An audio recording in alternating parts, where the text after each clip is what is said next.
watch out. Watch out for the robot. Come on. Soon. People stop and they stare. The reason I'm beating to that song, I actually wrote that song. I'm in a band, it's called Men in Suits. We used to do a concert every year, whether our public demanded it or not. But then we got good. So we're actually recording music now. Anyway, Hyvää huomenta.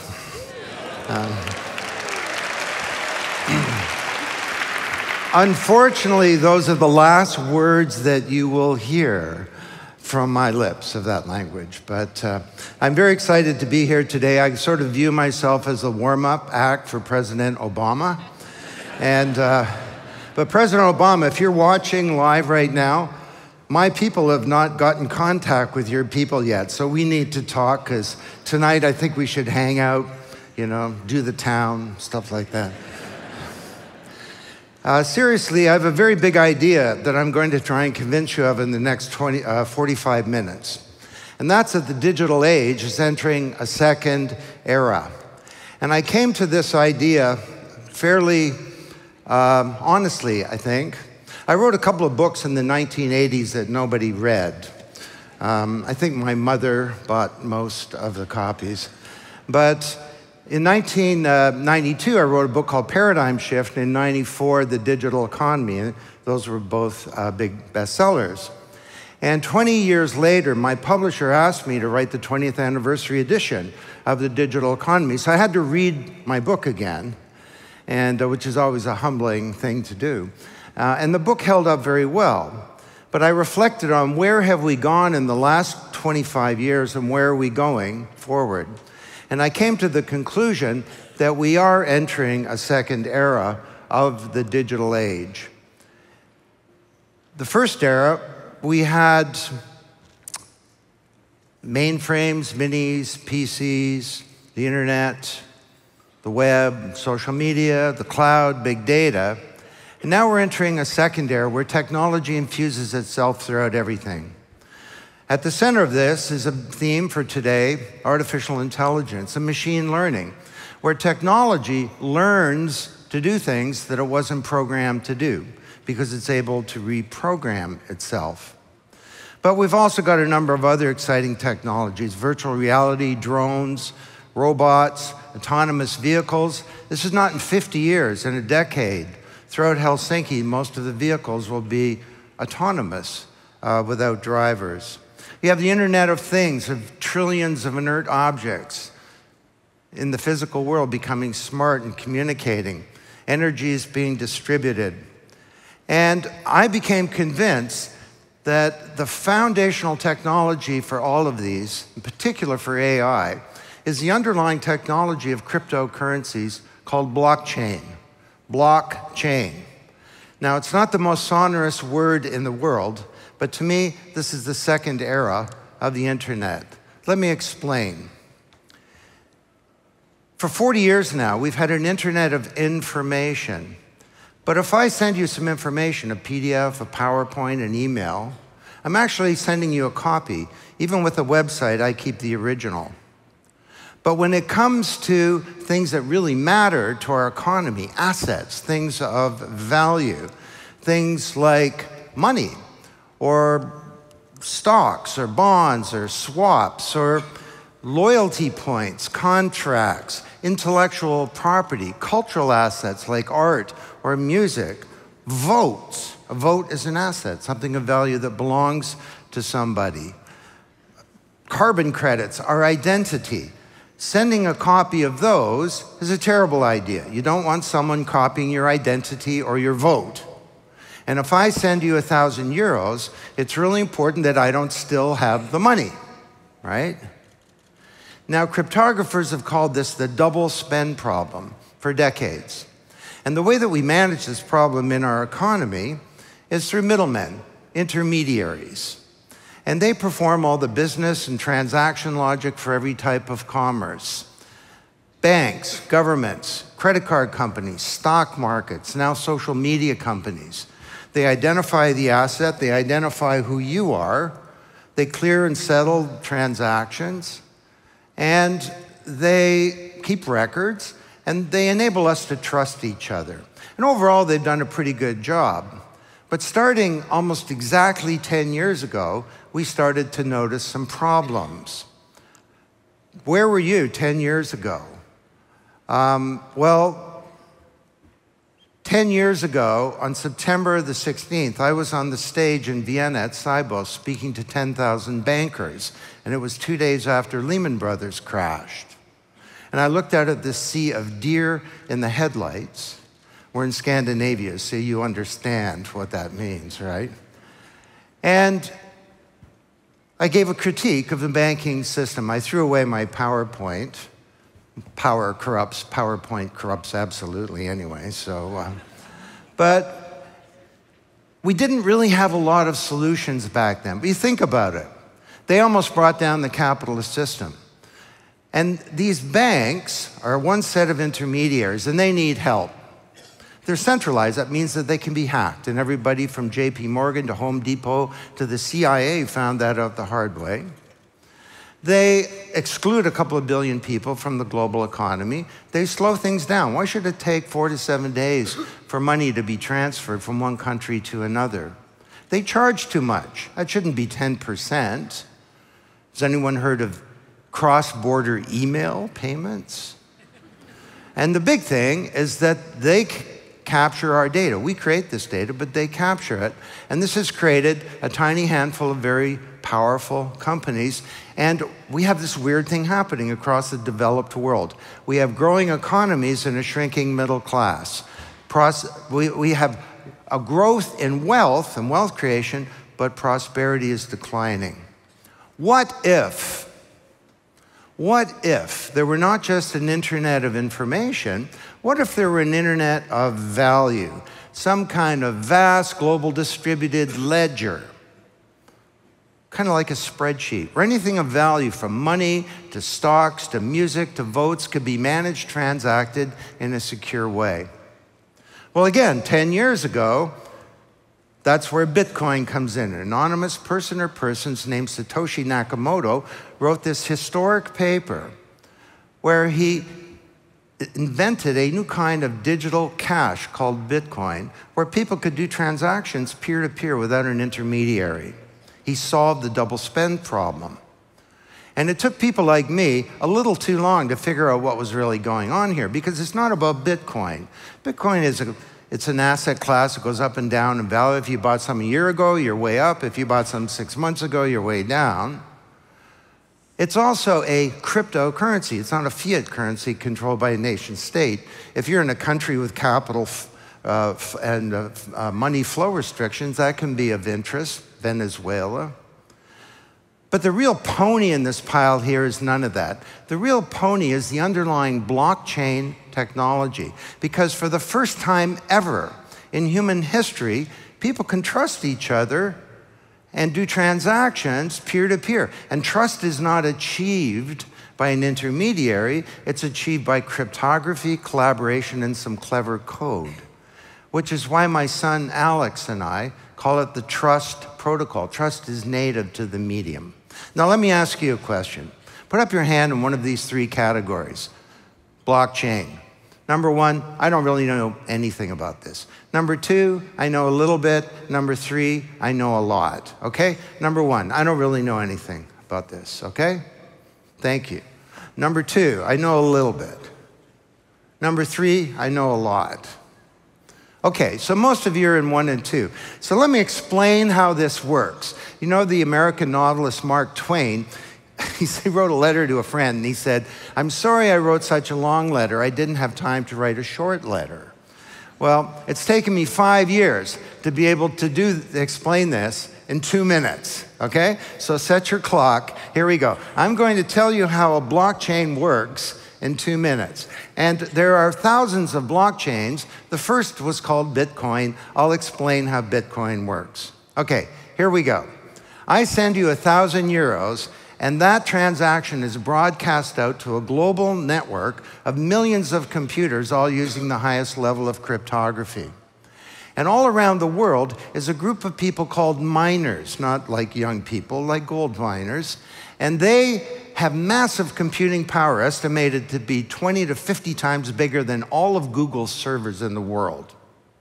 And these miners do a lot of work to validate that transaction. And every 10 minutes, sort of like the heartbeat of a network, a block gets created that contains all the transactions from the last 10 minutes. The fact that I sent you 1,000 euros. But ultimately, it could be any transaction. The two people bought and sold a stock, or two people got married, or someone bought or sold a house, or some light bulb bought some power from a distributed power grid. And the miners compete to validate the block. And the winning miner gets paid some of the cryptocurrency from that blockchain. And then, this is the important part, that block gets connected to the previous block to create a chain of blocks. And it's connected with a digital wax seal, and it's only valid if it references the previous block. So if I wanted to hack that block and take that 1,000 euros and send it to you and to you and to you to commit fraud, I'd have to hack that block, the previous block, I'd have to hack the entire history of commerce on that blockchain. Not just on one computer, but across millions of computers simultaneously, all using the highest level of cryptography. Now, I'm not going to say that's impossible, but it's a lot more secure than the computer systems that you have in your company today. Now, I had sort of a cool analogy to describe why this was hard to hack. And I used it when I was interviewed once for a national television show in the United States. It was a comedy show with a comedian called John Oliver. And he did a whole half-hour show on blockchain. So I'm going to show you why I don't use this analogy anymore. This is John Oliver. And because of the complicated process the network uses to verify records, it is very secure. Now, relax. I'm not going to get into what that process is or how it works, but I will share a really helpful, really dumb metaphor for why it is safe. The way I like to think of it is that a blockchain is a highly processed thing, sort of like a chicken McNugget. And if you wanted to hack it, it'd be like turning a chicken McNugget back into a chicken. Now, someday someone will be able to do that, but for now, it's going to be tough. Hold on. That is an absolutely horrible thought. So why is that reporter so happy about the idea? Because if anyone ever figures out how to turn a chicken McNugget back into a chicken, that chicken is going to be up. He's going to spend the rest of his life suffering from PTSD and writing haunting poetry about the experience. The things I saw, buck, buckaw. My body is whole, but what of my soul? My body is whole, but what of my soul?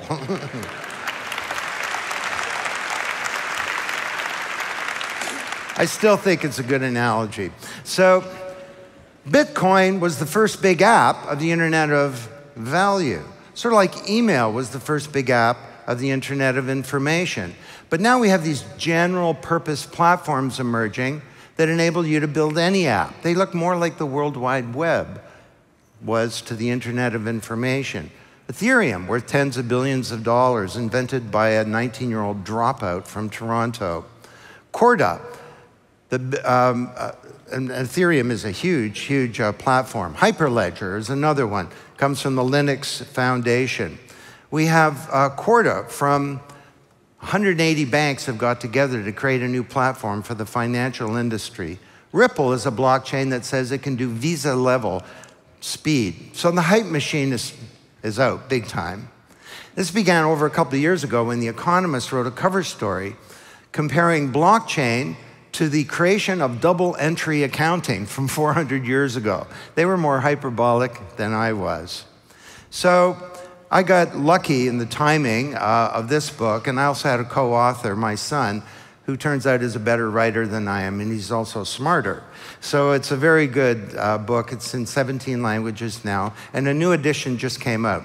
The way to get this book, by the way, is in massive volume, okay? Buy many copies. Christmas is coming soon. You look like people with friends. Do you care about your friend? No, seriously. We're very proud of the book. So what does all this mean? Blockchain combined with AI, what happens? Well, Does anyone recognize this is a machine on the screen? It has a name. It's called a Rube Goldberg machine. It was an American inventor. He created all these ridiculously complicated machines that did a very simple thing, like open a door or crack an egg. I look at this, and I see the banking system. Think about it. You tap your card in a Starbucks, and messages go through half a dozen computers. 3 days later, a clearing or settlement occurs. All these different companies. Imagine if that were based on a blockchain, on a distributed ledger. There would be no 3-day settlement period because the payment and the settlement would be the same activity. It would just be a change to the database. There would be no delay. There would be no counterparty risk. That's what almost got us in 2008. There would be no cost for each of these counterparties. So the banking system is reeling, trying to figure out what to do about this technology. What do banks do? What does this whole industry do? Well, it's actually not that complicated. They do 8 things. They authenticate and attest to value. You are who you are. That's a dollar. That's a stock. They transfer value, move money around in stocks and so on. They store value. Because they store value, they get to lend value. They also exchange value, transactions, stock markets, and so on. They fund and invest value, venture capital, investment banking, mutual funds, hedge funds, private equity, and so on. They insure value and manage risk, insurance, reinsurance, and they account for and audit value. In theory, the combination of AI and blockchain can eliminate every one of these. Now, that's not going to happen, of course, because the banks are working hard to embrace this technology and figure out how to avoid being disintermediated. But this is happening very quickly, and I'll give you a humbling example. In the book, we said venture capital will be unrecognizable in 5 to 10 years. We were wrong. Venture capital 2 years later is unrecognizable, in part because of something called the ICO. Have you heard of this? ICO? It stands for Initial Coin Offering. It's a crowdfunding campaign on a blockchain. In 2016, $165 million was raised. Last year, it was $6 billion. This year, it'll be $20 billion. All of venture capital is $80 billion. A quarter of venture capital is gone in 2 years. And one recent ICO was over $1 billion. That's not venture capital. That's real money. That's investment banking. Now, what's being sold in these offerings is a token. And that token can represent a number of things. It can be a currency, like Bitcoin is a currency, cryptocurrency. It could be a platform like Ethereum. It could be a utility token that just has some functionality. Gollum is trying to replace the Amazon cloud by getting you to donate your computer. They need a token to compensate you for that. It could be a security token representing a stock, but not just a stock. Any financial instrument will be tokenized. That $1 billion ICO, there was no investment bank, there was no stock market, and there was no stock. A token was being sold. It could be a natural asset token like a barrel of oil or a tree, or a synthetic asset like a carbon credit. I'm involved in something called CarbonX.ca that's tokenizing carbon credits. Could be a crypto collectible. This is a $1 billion market for one little collectible called a crypto kitty. But it could be a tokenized piece of physical art as well. And then you have crypto fiat currencies and stable coins. You're not going to be spending Bitcoin in 10 years. You're going to be spending the euro, and the euro will become a cryptocurrency. So the banking industry is being disrupted, but that's just the beginning, because this is affecting the corporation in every industry. Let me explain. 85 years ago, a Nobel Prize-winning economist named Ronald Coase asked a deceptively simple question. He said, why do we have the firm? If Adam Smith is right and the open market's the best mechanism for allocating goods and resources and materials in an economy, why isn't everybody an independent contractor at every step along the way in production? Why do we have firms? And he said the answer is, and he won a Nobel Prize for saying this, the answer is transaction costs. Now, he defined this very broadly. He said the cost of search. Imagine trying to find all the right money and information and people and resources in a marketplace to make something like a glass or a bottle of water or a table. That would be prohibitive. Bring that inside the boundaries of a firm where you have filing cabinets to find information. You have org charts to find people and so on. Secondly, the cost of coordination. Imagine trying to get all these people to work together, never met. Possible. Thirdly, the cost of contracting. If every little activity in the economy required a contract, well, that wouldn't work. And overall, the cost of establishing trust. So the industrial age corporation was vertically integrated. It did everything from soup to nuts. Henry Ford had within the boundaries of the Ford Corporation a power plant, steel mill, shipping company, glass factory. Why? Because the costs of transactions in an open market were greater than the costs of doing things inside the boundaries of the firm. Well, along comes blockchain combined with AI, and what happens? These transaction costs will be devastated.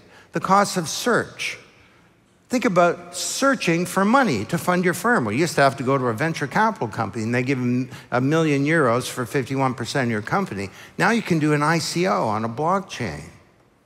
The cost of coordination, getting people, the cost of contracting. Blockchains have something called a smart contract. It's just like what it sounds like. It's a contract that's made of software. Think of a contract with a software lawyer, bank, and a government inside the contract. It self-executes. And you combine that with AI, and you get something that we call a distributed autonomous organization.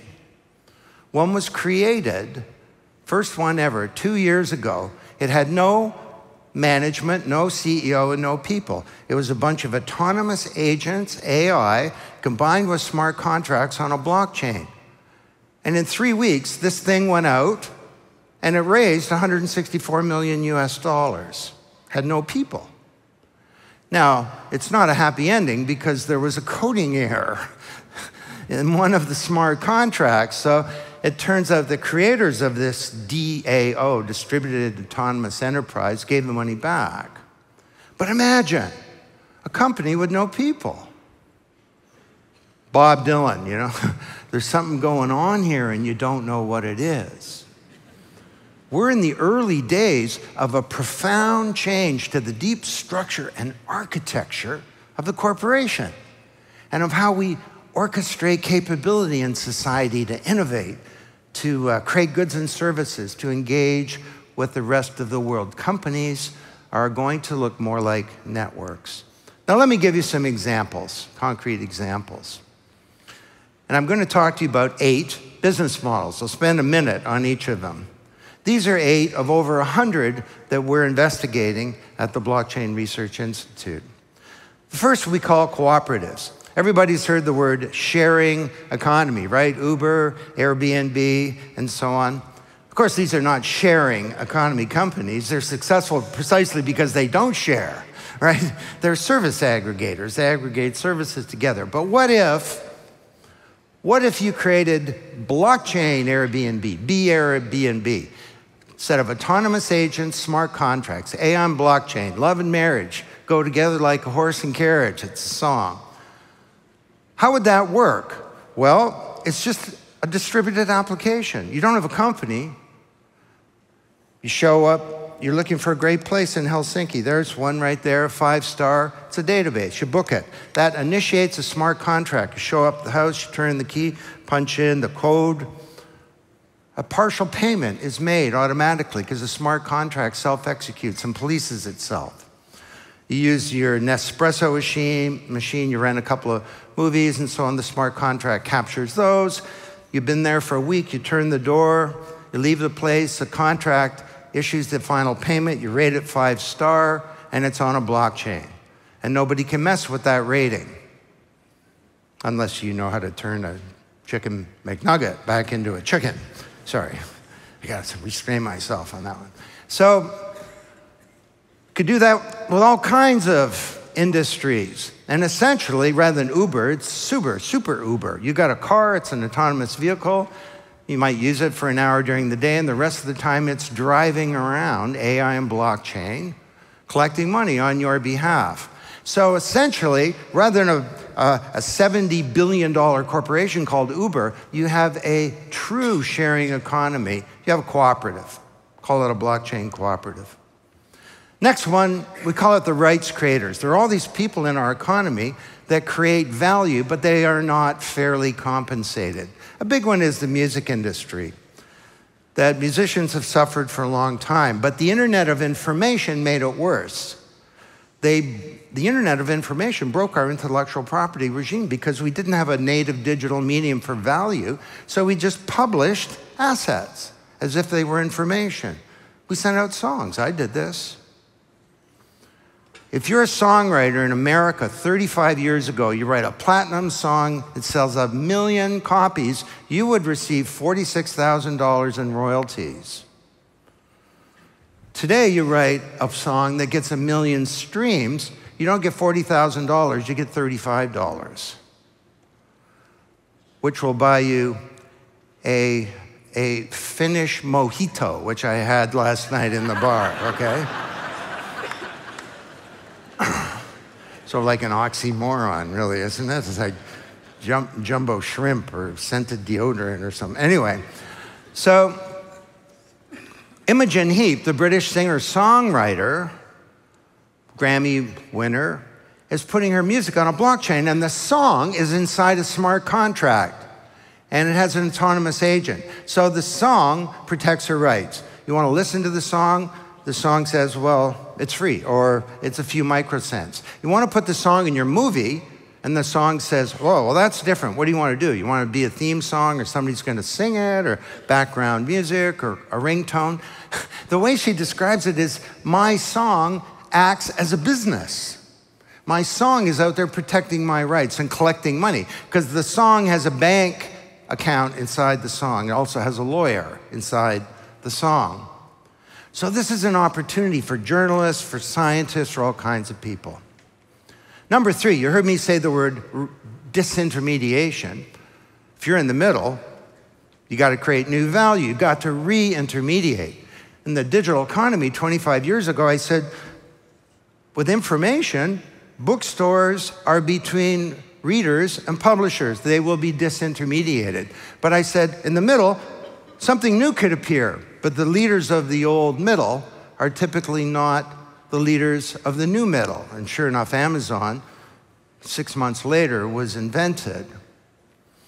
But think about how you can re-intermediate, because many of you are in the middle. So, for 22 years, a Filipino housekeeper in Toronto named Annalie Domingo would send her remittances to her mom in the Philippines. You know remittances? These are people who have left their ancestral lands. They send money back home. This is $1 trillion. It's the biggest flow of money from the developed world to the developing world. And Annalie Domingo would get on the bus and the streetcar. She'd cash her check. She'd get back on the subway and the bus, and she'd go to the Filipino Mall, where there's a Western Union office specializing in the Filipino diaspora. She'd get charged 10%. Takes 4 to 7 days for the money to arrive. 2 years ago, Annalie Domingo sent the money directly from her mobile to her mother's mobile. It didn't take 7 days, it took a minute. And when the money arrived there, she looks at it, and it's in Filipino pesos, but she sees a bunch of cars driving around. Looks like Uber. They're tellers. She clicks on a 5-star teller. He's 7 minutes away. The guy shows up at the door, knocks on her door, gives her Filipino pesos that she sticks in her purse. The whole thing cost her 2%. So in this scenario, Western Union is being disintermediated, and there are now blockchain companies, this one is called Paycase, that are creating the new value in the middle. How can you create new value in the middle? The supply chain is a $50 trillion industry, and supply chains are moving to blockchain. Walmart uses blockchain for food safety. The biggest supply chain in the world, One Belt, One Road, linking Hong Kong and Rotterdam is all the trade finance is being done on a blockchain because you've got trains and buses and planes and boats and you got shipping agents and escrow agents and governments and tax authorities and various kinds of intermediaries and so on, all handing off bits of paper and faxes and communicating by email and so on. Imagine if all of that were a shared network state. You could see everything real time on a distributed ledger. And then you bundle in AI, and it becomes a cognitive network. Your supply chain becomes a cognitive network that's learning. Faster metabolism, fewer lawyers, fewer errors, better quality. This is a revolutionary thing, and there's some extraordinary companies in this space. One is called Sweetbridge, that issues a coin that's pegged to an asset, your own supply chain. And then you have a currency based on an asset. You can borrow money from yourself to fund the advancement of your supply chain. This is one of about 10 things that Sweetbridge does. Get ready for some big changes. The physical world is becoming smart and communicating. My hotel last night, the door has a chip in it and it's interconnected. I had a camera stolen from a hotel room in Miami, and the door knew about me. It knew who'd been in and out of the room. We found an unauthorized access. I have a friend in Toronto. Everything in his house that has electrical power has an IP address, which means all these devices talk to each other on the internet. I have no idea what his refrigerator says to his toaster, but apparently they're friends. Actually, he was bragging that his fence talks to his sprinkler system. And I was like, well, Ken, why would you care? He says, well, Don, if a burglar comes over the fence, the sprinkler's my first line of defense. So these devices are communicating, but in this new second era of the digital age, they're going to be doing transactions. So this Internet of Things, billions of devices buying and selling things, will need an Internet of Things. These transactions are not going to go through Visa. So you look at something like the power grid.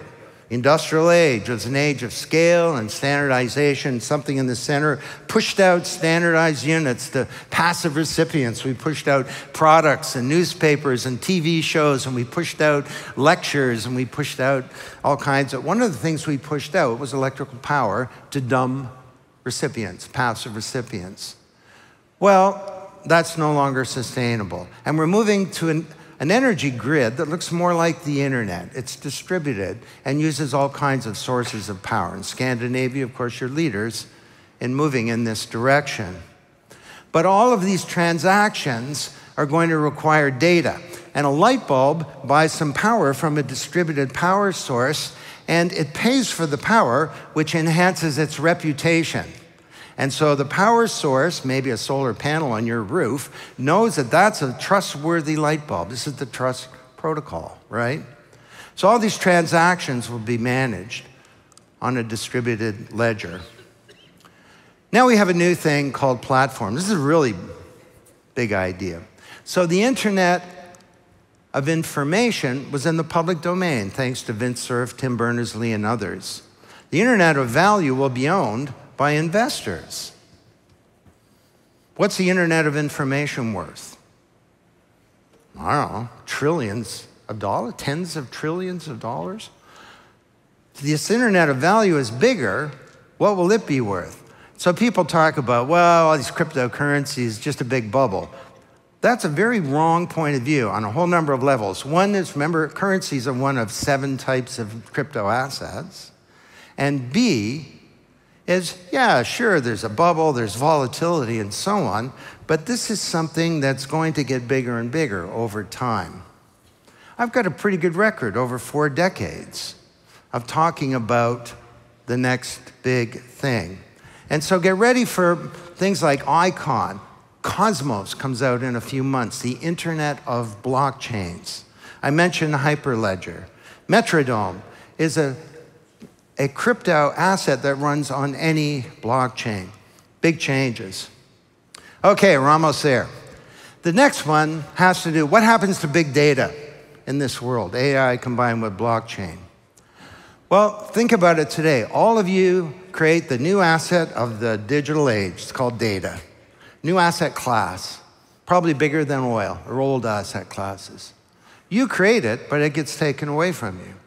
So the virtual you knows more about you than you do, because you can't remember what you bought a year ago or said a year ago, or what medication you took a year ago, or what you got in a test a year ago, or what your heart rate was a year, or your exact location a year ago. You create that data, but the virtual you is taken away. I like to think of this as a kind of digital feudalism. Do you remember under feudalism? The landlord owned the land. You weren't paid a wage. You did all this work, and you got to keep a little bit of the stuff that you grew. Well, all of you are doing all this work creating data, and the digital landlord takes it away, and you're left with a few cabbages.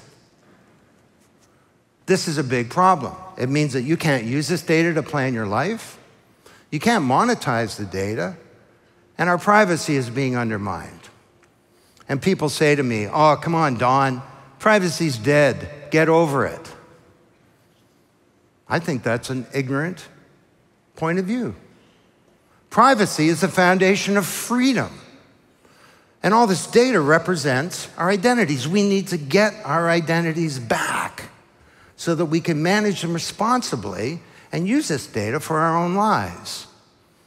Get ready for your sovereign identity owned by you on a blockchain. It's in a black box and it moves around with you. And it sweeps up all this transactional data. It's measuring your heart rate. It's doing all kinds of stuff, and it's secure. And you own it, and you can decide what you're going to do with it. So this is an existential question for companies like Facebook and Google and so on. And what's happening is we're moving into a world where there'll be a bunch of data brokers, and you'll negotiate with them to give them access to data. The final one is, what does all this do to government and democracy? Well, I thought the Internet of Information would help us reinvent government. There's a whole chapter in the digital economy on that 25 years ago. Is there anyone here who thinks the Internet has fundamentally improved government for the better? Basically, we automated the cowpath. We took old government models and we gave people access to them online. Well, now countries all around the world are moving towards, just like changing the corporation and its architecture, changing the architecture of government, how we orchestrate capability in society to innovate, to create goods and services, but also to create public value. There are new models of government that are emerging and that involve the private sector, civil society, governments working together to create what we used to call government services. Now, second one is our democratic institutions. Houston, we have a problem. There's a crisis of legitimacy of democracy that's emerging. All around the world, governments are in deep trouble. Trust is at an all-time low. Young people aren't voting. Many young people agree with that bumper sticker on a car, don't vote, it only encourages them. And while that's kind of funny, it's actually not funny, because democracy is the best system that I'm aware of. But we have some rather unsavory alternatives emerging. I was talking to an executive in Brazil who said the choices in the election are so bad that maybe it'd just be better to have a military dictatorship. Maybe we need to end the separation of church and state and have Christian governments or jihadist government. Maybe we need to have libertarianism and no governments. Maybe anarchy would be a better approach. We have to fix this problem. Seymour Martin Lipset, the great American sociologist, talk about legitimacy as the idea that you may disagree with who's in power, but at least you think the institution is a good one. Well, now we have a big problem. We have a president of the United States who says democracy doesn't really work. The voting is full of fraud, and the free press, the fourth estate, the foundation of a free society, is all fake news. And the Internet of Information has caused a fragmentation of social discourse. So the President of the United States can tweet that his predecessor, who will be on this stage today, that his predecessor wiretapped him. This is not only impossible, it's preposterous. And 30% of Americans agree with this. How can we fix democracy?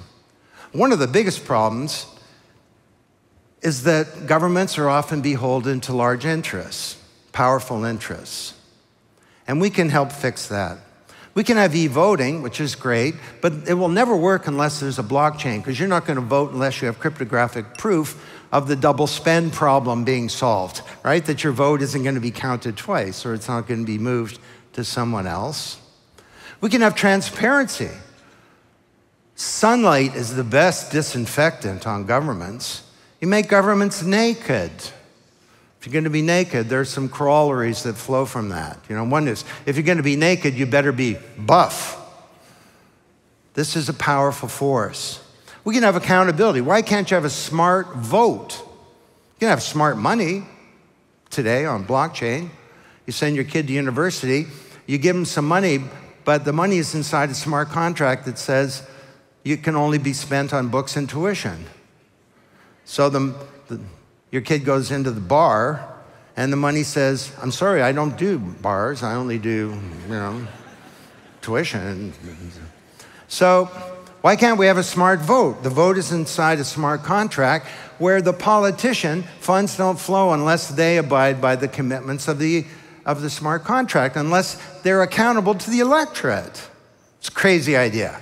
Politicians accountable to the people who voted for them. I know, sort of crazy, crazy stuff.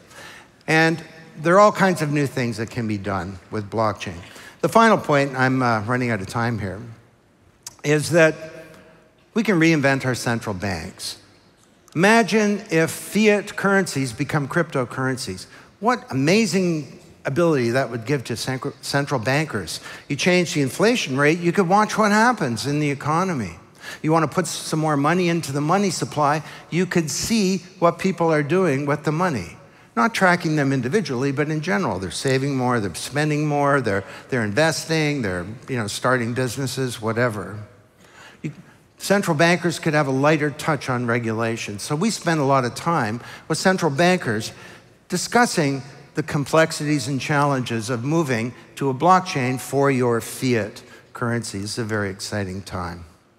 So, better, cheaper government, strengthening democratic institutions, and reinventing central banks. Wow, what an amazing time to be alive. This is a new paradigm. And when you get a new paradigm, you get a leadership crisis. Because paradigms, they're a mental model. They put a boundary around what we think. They constrain our actions. They're often based on assumptions that are so strong, we don't know that they're there. The Earth is at the center of the universe as a paradigm for millennia. The big problem in the world is communism. Remember that one? The purpose of computing is to automate existing business processes with the goal of reducing headcount.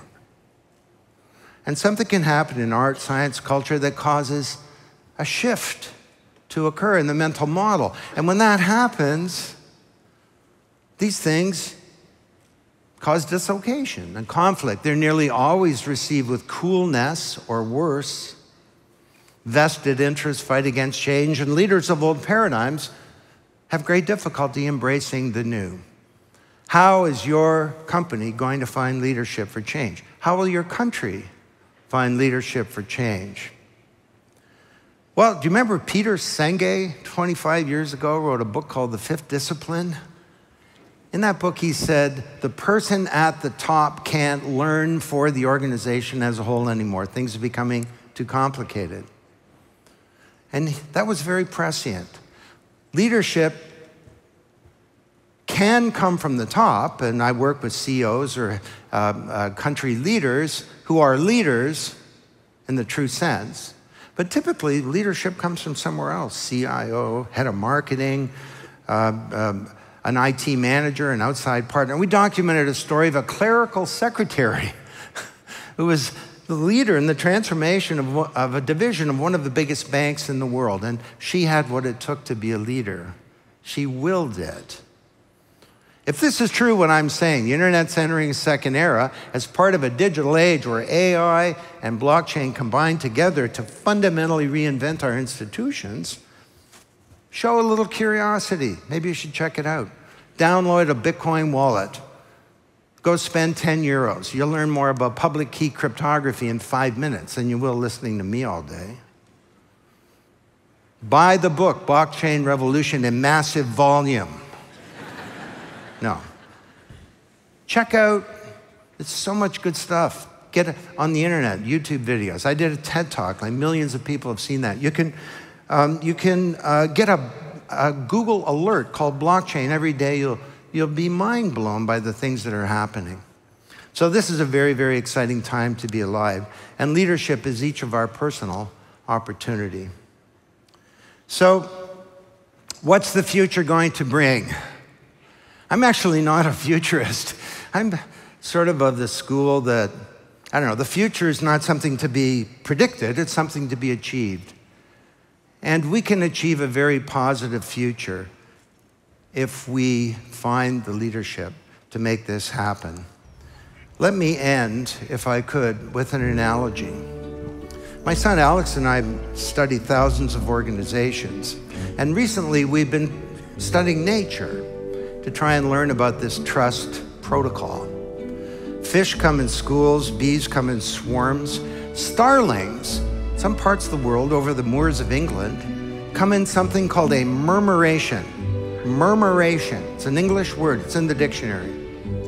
And it stands for the murmuring of the wings of the birds. And starlings are out over a 20-mile radius throughout the day, foraging for food and doing starling things. And at night they come together and they create one of the most spectacular things in all of nature. And the murmuration has a function. It warms the birds up, but it also protects the birds. Look on the right of the screen here. That's a hawk, a predator of starlings, 25 times the size of a little starling being chased away by the collective power of the little birds. Scientists that have studied this say they've never seen an accident. And there's leadership, but there's no one leader. When the moment is right, this magic happens. So, is this some kind of fanciful analogy, or might we actually learn something from it? The murmuration functions according to the 7 principles of the trust protocol that we outline in the book. Remember I said, trust is not achieved by a middleman. There's no middleman there. It's achieved by collaboration. That's a big collaboration and some clever code. There's code there in the DNA of the birds that gives it rules. Rules like don't bump into anybody else, but also don't get too far away. And the murmuration has a great interdependence. You heard me say business can't succeed in a world that's failing. I'm sure you might hear that at the end of the day from the former great president of the United States. And the murmuration has an interdependence. It functions as if the interests of a little bird are connected to the interests of the collective as a whole. The murmuration also has a great integrity, which is the foundation of trust. What is trust? What is trust? Well, it took me 3 months to write this sentence, okay? To me, trust is the expectation that the other party will act with integrity.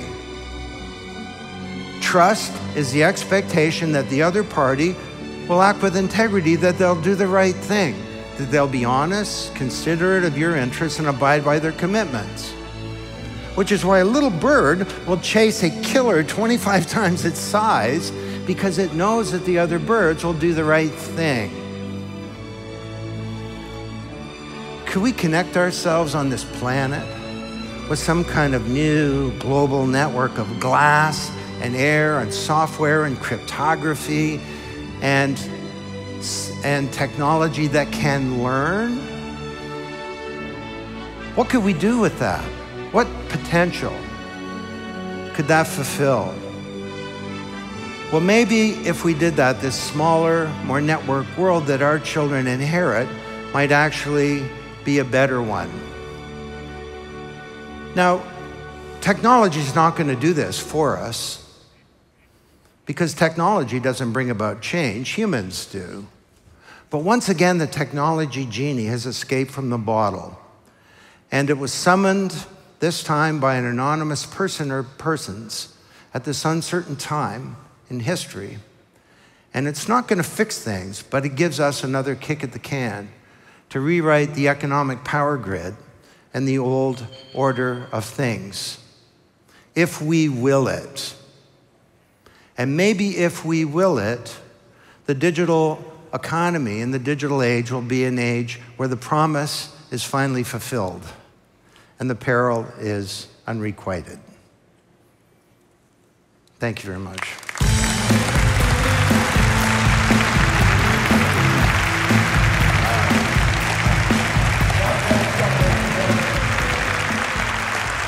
Don, we've just got time for, I think, one quick question, if that's all right with you. A lot of folks apt in a very similar question. I'm going to ask Anita's version of it.